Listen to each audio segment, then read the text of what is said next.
আজকে তিনি বিবৃতি দিয়েছে পাশে তার ভাইকে বসিয়ে। আমরা রাজপথে আন্দোলন করেছিলাম, সেই দিন আপনার ভাই কোথায় ছিল? সেই দিন আপনার ভাই এই ব্রিটিশ সরকারের শান্তি কর্মীতে বিবৃতি দিয়েছিল। আমরা মিডিয়ার মাধ্যমে পুরো জাতি দেখেছে। আজকে আপনি বাংলাদেশে প্রসন্ন করছেন, আজকে আপনি বাংলাদেশের জাতির সামনে তামাশা করছেন। আপনার ভাই যা সিদ্ধান্ত নিবে তাই বাস্তবায়ন করবেন, এই বাংলাদেশের মানুষ তা মেনে নেবে না। আমরা বৈষম্য মুক্ত বাংলাদেশ চাই, আমরা বৈষম্য মুক্ত তাবলীগ চাই। বাংলাদেশের তাবলীগের কোনো বৈষম্য হবে না। যদি বাংলাদেশের তাবলীগ জামাতে কোনো বৈষম্য করা হয়, আমরা পথে নামতে বাধ্য হব।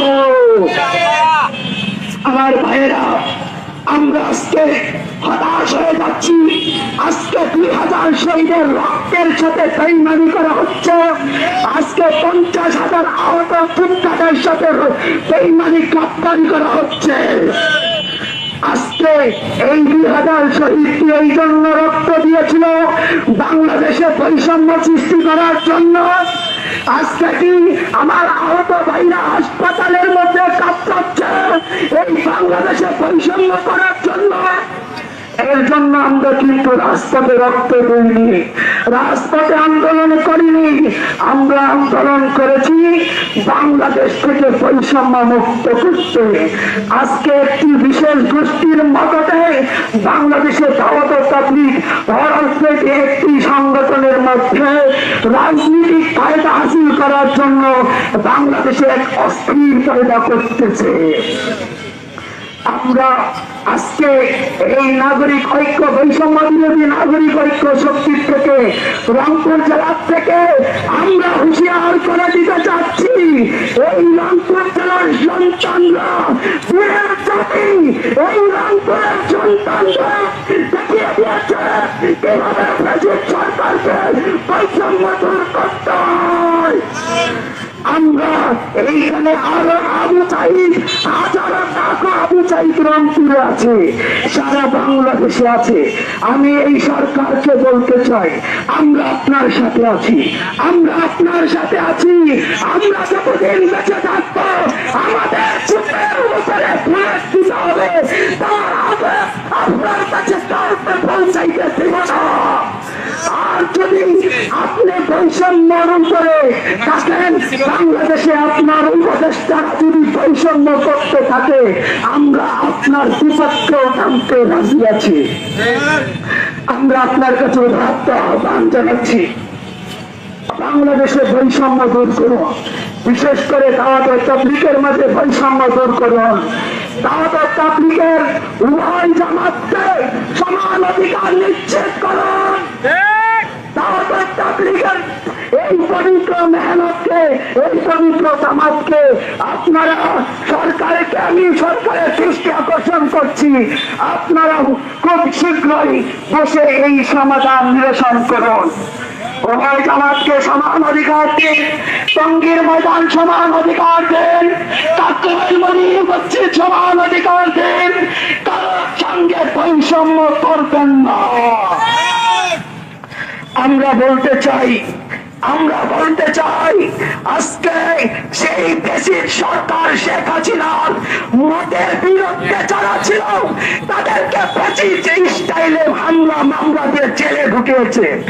আজকে আমাদের বাংলাদেশে, এই স্বাধীন বাংলাদেশে দাওয়াত তাবলীগের শীর্ষ উলামায়ে কেরামদেরকে তাদের বিশেষ একটি গোষ্ঠীর মতের বিপরীত হওয়ার তা মেনে নিবে না। এই দেশের মানুষ তা মেনে নিবে না। এই দেশের মানুষ বৈষম্য দূর কিভাবে করতে হয় তা শিখে গেছে, তা জেনে গেছে।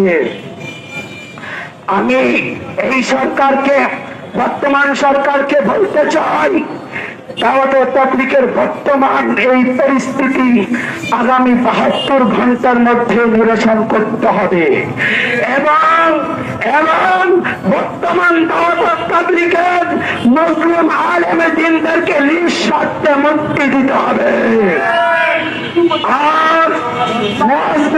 তাদেরকে নিঃস্বার্থে মুক্তি দিতে হবে। আমি বলতে চাই, যারা টঙ্গীর ময়দানে আমার ভাইদেরকে শাহাদাত বরণ করেছে, তাদেরকে বিচার বিভাগীয় তদন্তের মাধ্যমে তাদেরকে আইনের আওতায় আনুন, তাদেরকে সর্বোচ্চ শাস্তি দিন। আমরা কোন নিরপেক্ষ মানুষকে এর জন্য তাদেরকে এরকম হয়রানি করা হবে তা আমরা মানব না।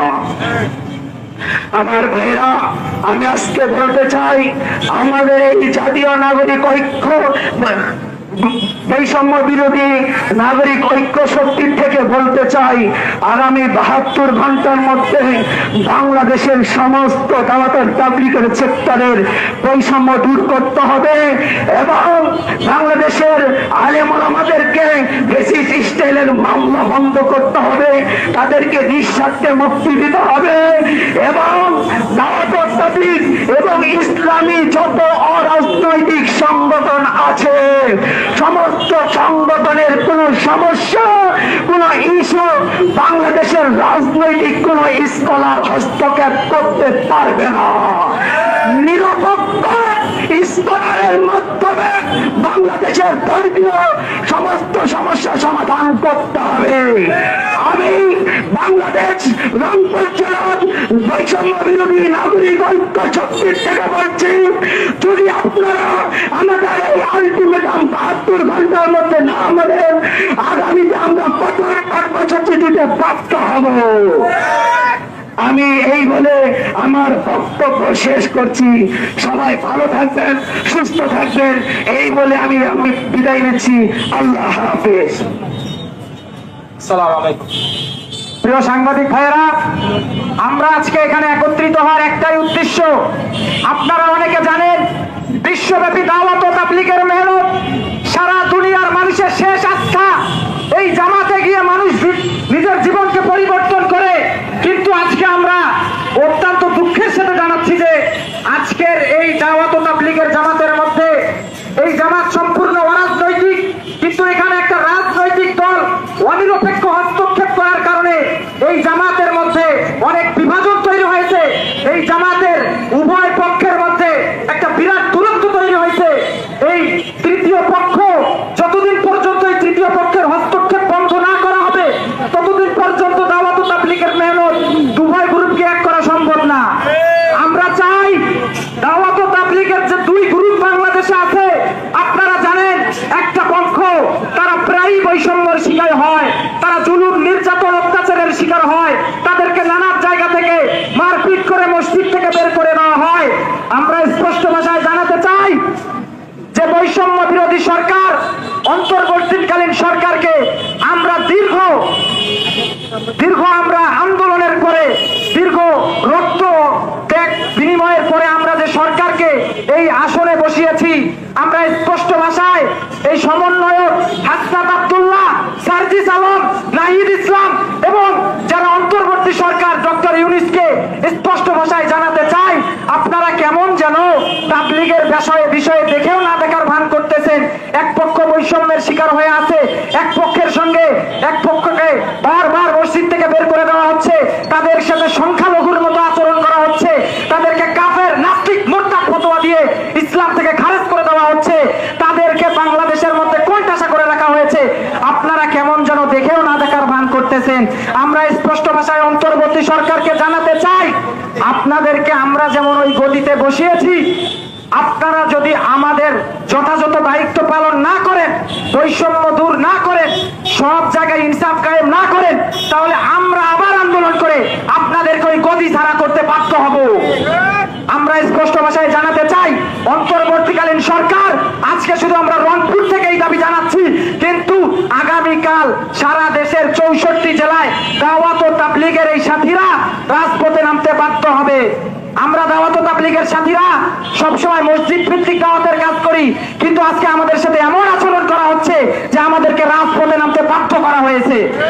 আমরা যদি রাজপথে না নামি, আমাদেরকে সংখ্যালঘু মনে করা হবে।